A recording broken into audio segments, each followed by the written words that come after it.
Antes do Keynes, a concepção de moeda era a teoria quantitativa da moeda, em que variação da base monetária, da quantidade de moeda em circulação, afeta apenas o nível de preços.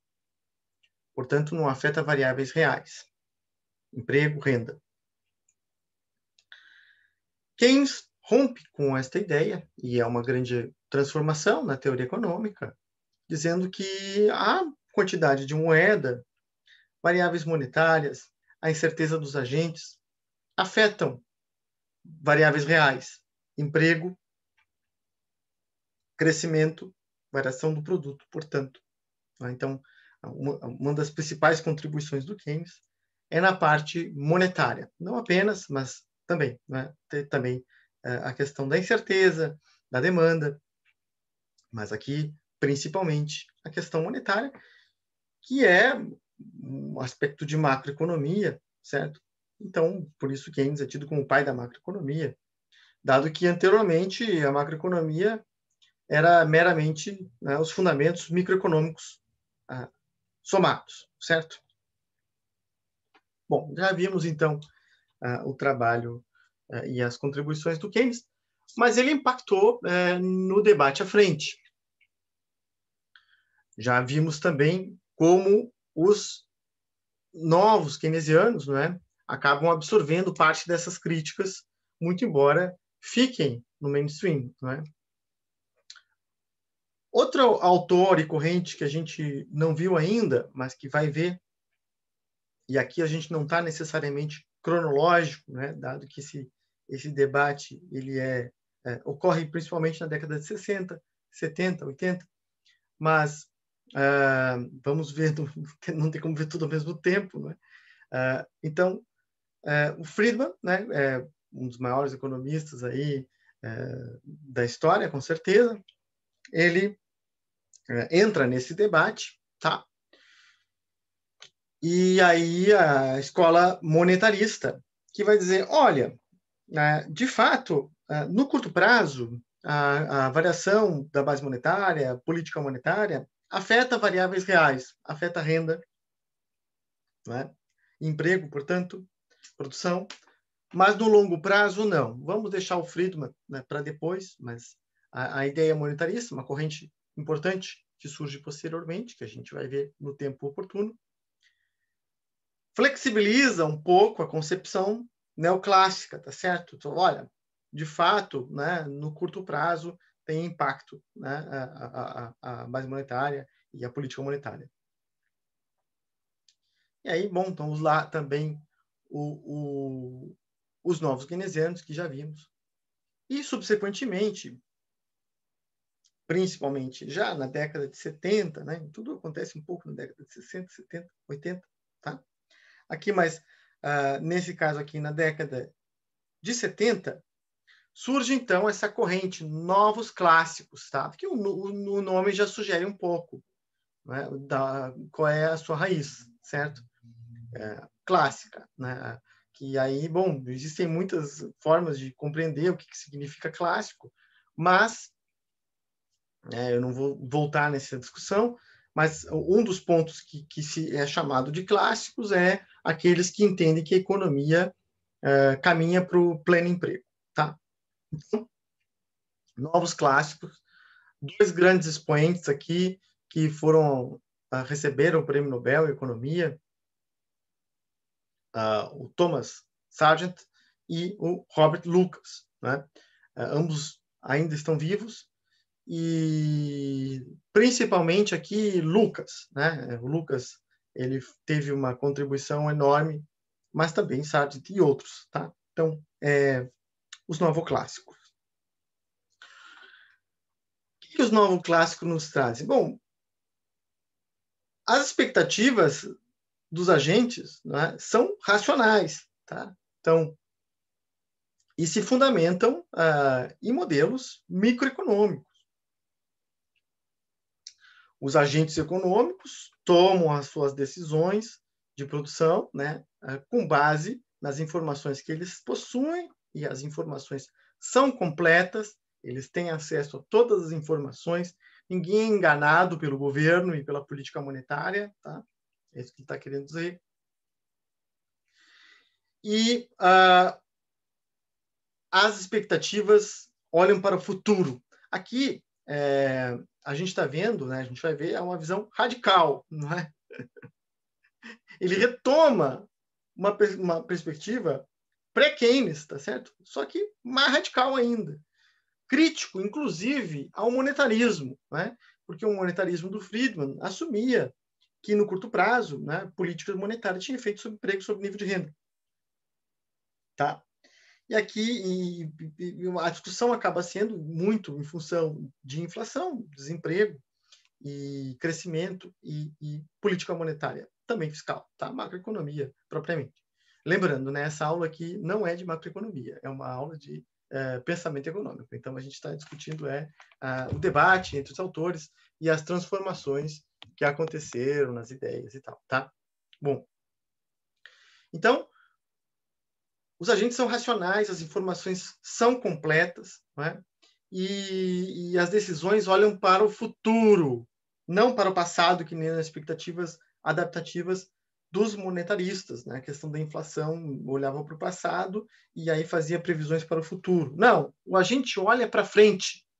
Erros momentâneos que acontecem no presente com relação à expectativa de inflação, de emprego, de produção, não querem dizer nada com relação ao futuro, né? Que é a ideia lá de que se você joga uma moeda e erra, isso não diz nada com relação à próxima jogada de moeda, tá? E aí o termo do path independence, né? Lembrando lá que o path dependence estava lá nos institucionalistas, né? De que a trajetória, né? Tanto das sociedades quanto das variáveis, enfim, né? Do ponto de vista amplo, importa, né? O passado importa, né? Aqui não, aqui o passado não importa, né? É path independence. Os agentes olham para o futuro, né? E nesse modelo aqui, como tem informação completa e plena racionalidade, não existe incerteza, que é um dos pontos centrais lá do Keynes, tá? Então é claro que eles são uma visão absolutamente anti-keynesiana, mas também anti-friedmaniana, né? Eles são mais radicais que o Friedman, tá certo? Expectativas racionais. Forward looking, né? Olhando para frente, não para trás, tá? Então, os agentes acreditam nas regras de política econômica e nas autoridades monetárias. Projetam as expectativas subjetivas com base em previsões das variáveis exógenas de demanda agregada. Variáveis reais e monetárias são antecipadas pelas expectativas dos agentes. Todo mundo sabe tudo o que está acontecendo ao mesmo tempo em todos os lugares. A onisciência, a onipresença dos agentes econômicos. Tá? Bom, então, o ponto central aqui, e esse debate aqui vai ser curto, tá? Porque eu não vou aprofundar o modelo macroeconômico, porque não é nosso objeto, certo? Senão apenas entender como que eles estão discutindo com os demais autores, é que, os agentes, eles são racionais, eles não se deixam enganar por política econômica que visam supostamente gerar emprego, né?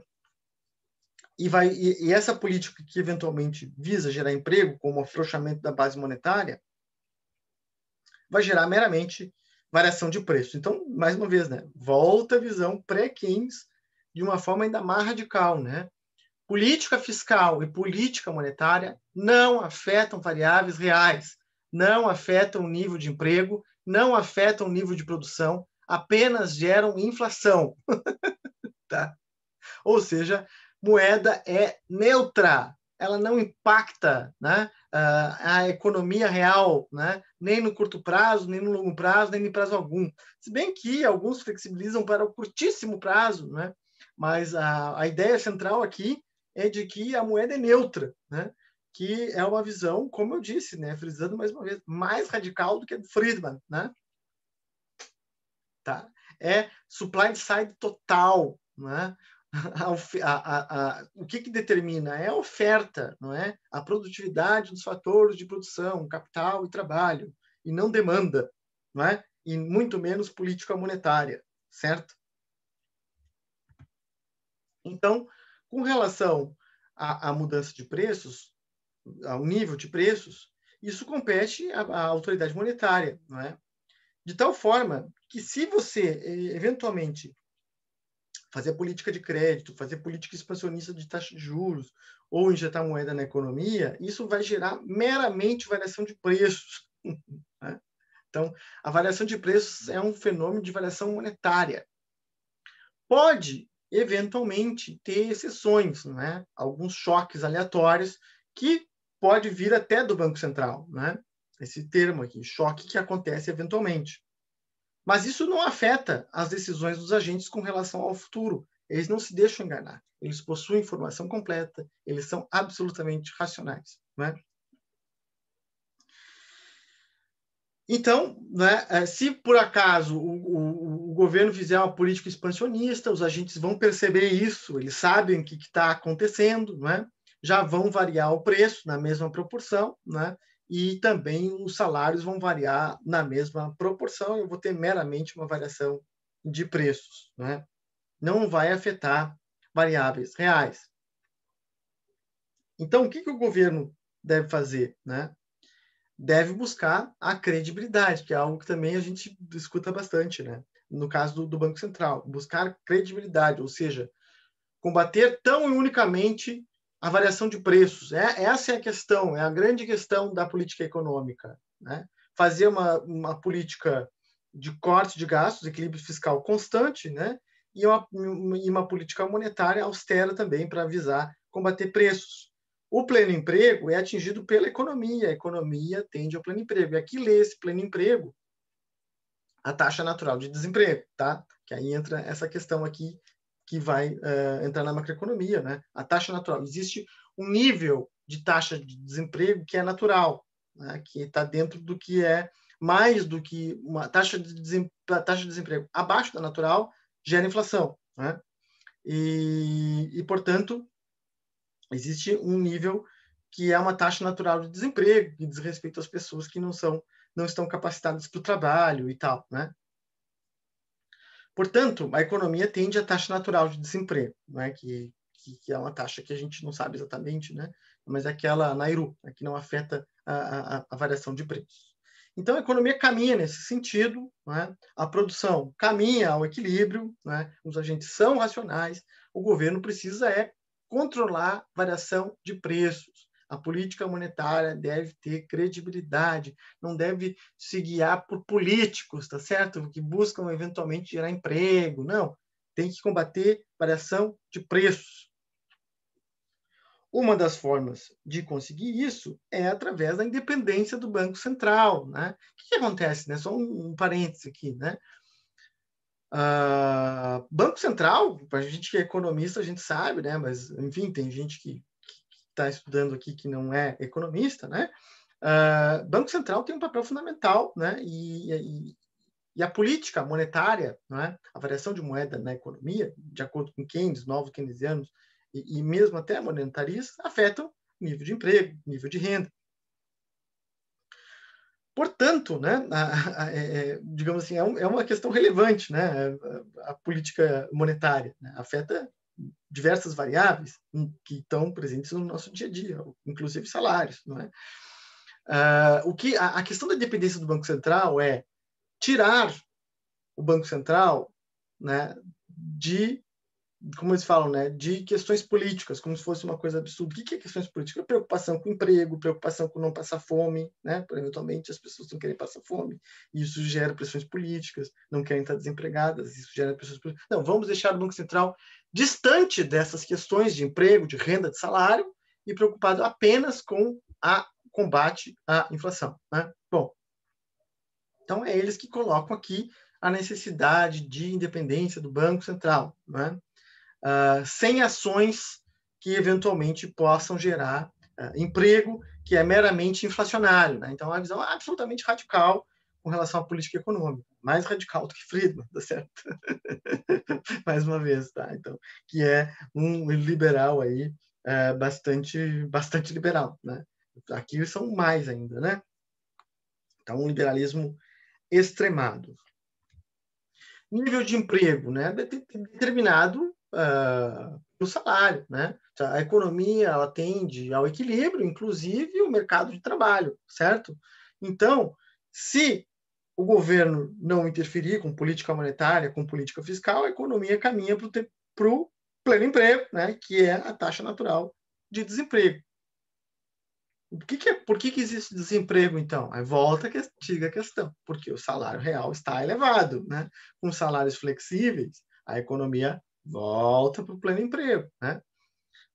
Se o salário eventualmente tiver baixo, né? Eu volto então a ter emprego, né? Então o que tem que fazer para gerar emprego? Salários flexíveis, que o mercado se autoajusta, né? Então a crença absoluta e plena no livre mercado, né? Nas mais diversas formas, inclusive na questão do nível de salário, tá? Que é um dos principais pontos que acaba sempre percorrendo, tanto Keynes, quanto Kalec, quanto os Rafa, quanto Robinson, Friedman, né? E aqui também, né? Na verdade. Então, o nível aqui é bom, o mercado que determina, né? O governo não vai se interferir nisso, porque o Keynes dizia que o governo tinha capacidade, através de política monetária e fiscal, interferir o nível de emprego e de renda, né? E de salários. Portanto, né? E vários outros autores dizem isso. Estão dizendo não, né? Quem determina isso é o mercado, certo? Então, os salários são definidos pelas expectativas futuras. A inflação passada não define a expectativa do futuro, né? Que é a crítica aqui ao Friedman e aos monetaristas, as expectativas adaptativas, né? Olha para frente. Se errou, não tem problema, ele vai olhar para frente. Path Independence. Então, se os trabalhadores, os empresários, né, que é lá na discussão mais profunda do modelo de macroeconomia, que eu não vou entrar, né, de determinação de preços e de salários, né, estiverem corretos com relação à inflação futura, o salário real estará no nível de equilíbrio de longo prazo. Né? Então, a crença aqui no equilíbrio de longo prazo. Né? Então, assim, o que o governo tem que fazer? Né? É fazer política austera, fiscal e monetária para controlar a demanda, porque a inflação é, né, a pressão de demanda também, que é uma visão assim, radical aqui, né, de que toda inflação é pressão de demanda, né? Que é, claro, os keynesianos discordam. Né? Então, tanto no longo prazo quanto no curto prazo, a economia está na taxa natural de desemprego se o governo tiver credibilidade, se não fizer políticas erradas, né? Políticas erradas, né? Se o governo buscar qual credibilidade é controlar a inflação, né? Constantemente. Né? Então essa é a principal meta do governo aí, Banco Central independente e controlar a inflação. O resto do mercado se autoajusta, certo? Então aqui não existe um trade-off entre inflação e desemprego, que é algo que está presente lá nos monetaristas, né, na curva de Phillips e tal, que a gente não viu ainda, mas vai ver. Né? Então não existe trade-off. Né? Não existe essa de que política monetária no curto prazo pode gerar algum nível de emprego, ou de renda, de produção, de crescimento. Não. Né? Gera apenas variação de preços. Bom, essa visão aqui, ela se tornou mainstream, né? Se tornou hegemônica durante um bom período aí, né? Mas recentemente as coisas mudaram um pouco, né? Na verdade mudaram bastante. Tem mudado, uma coisa mais recente, assim, sobretudo após a crise de 2008, né? Em que esses modelos passaram a ser não apenas os modelos, mas a concepção toda passou a ser bastante questionada, certo? Por diversos motivos, como, por exemplo, a expansão monetária que aconteceu nos Estados Unidos e não gerou impactos inflacionários como se esperava, uma expansão monetária sem precedentes, né? E também a própria expansão fiscal que ocorreu pós-crise de 2008 e que também não gerou impactos inflacionários, né? Como se imaginava, como se esperava. E também mesmo, né? Então, assim, no fundo, essa visão aqui não é mais mainstream, né? Ela já não, quer dizer, perdeu um espaço enorme nos Estados Unidos, mesmo no Fundo Monetário Internacional, na OCDE, que são organismos ponta de lança do liberalismo, né? Então estou discutindo mais o que está acontecendo atualmente, né? essa visão, assim, digamos que meio que caiu assim por terra, né? Embora no Brasil ainda seja bastante forte, né? Então, no Brasil, ela é uma visão ainda forte, tá? Atualmente, ainda bastante forte na academia, principalmente no setor financeiro no Brasil, mas internacionalmente essa visão assim está totalmente em baixa, não é? Não é mais mainstream. E os novos keynesianos acabaram assumindo essa posição, né? Sendo que os novos keynesianos atuais, como eu falei lá no debate dos novos keynesianos, como o Blanchard, o Stiglitz, né? Enfim, o Krugman, né? Eles estão cada vez mais convergentes para o pós-keynesianismo e trazendo coisas novas, né? Tem um texto lá que é famoso do Blanchard, que outros autores, na época que ele era ainda economista-chefe do Fundo Monetário Internacional, tratando, que é o texto lá, vocês encontram na internet, o Thinking Macroeconomic Policy, né? Que ele fala, olha, que para os novos keynesianos, né, a política monetária, né, deve combater o ciclo, tá? E a política fiscal neutra, buscando equilíbrio, né? Então, né, tem uma visão um pouco mais intermediária, os novos keynesianos. E o Blanchard disse, olha, política fiscal, a política monetária não tem sido suficiente para combater o ciclo, né, para combater a crise, principalmente pós 2008, e que nesses casos então é necessário uma política fiscal, né, para combater o desemprego, né, que é uma visão pós-keynesiana, se a gente observar, né, o pós-keynesianismo fundamentalista tem essa ideia, né, de que a política fiscal deve buscar o equilíbrio e ser contracíclica em momentos de crise, né? Então, em condições normais, buscar o equilíbrio. É a visão pós-keynesiana fundamentalista, né? Embora não seja a única, tem outras visões dentro do pós-keynesianismo, como a teoria monetária moderna, que é uma visão radical também, né? Só que, por outro lado, de que o governo pode expandir, sim, a política fiscal, pode gastar e que não precisa sequer de tributos para gastar, né? Já que ele emite moeda. Enfim, é outra discussão que eu não vou aprofundar aqui. Mas o que eu quero dizer é que, né, bom, o monetarismo já tinha ficado para trás, né, do ponto de vista de mainstream, e que depois foi assumido pelos novos clássicos. E mais atualmente, na verdade, os modelos de equilíbrio geral estocástico dinâmico, né, que tem um pezinho no novo clássico e tem um pezinho no novo keynesiano, tá? Mas o novo keynesiano assumindo cada vez mais um papel maior, basta a gente ver o que tem sido dito pelos grandes autores que estão nesse debate, né? Tá aí no caso do Brasil, o mesmo André Lara Rezende fala sempre da crise da macroeconomia, está falando dessa visão aqui, né? Ele fala sempre que aqui o que nós temos, né? O novo clássico é a teoria quantitativa da moeda um pouco mais radicalizada, né? E o André Lara faz essa visão está absolutamente ultrapassada, né? Esse debate está ultrapassado, né? O André Lara Rezende, que é, enfim, né? É uma autoridade aí no tema, né? Enfim, trabalhou no Banco Central e tal, né?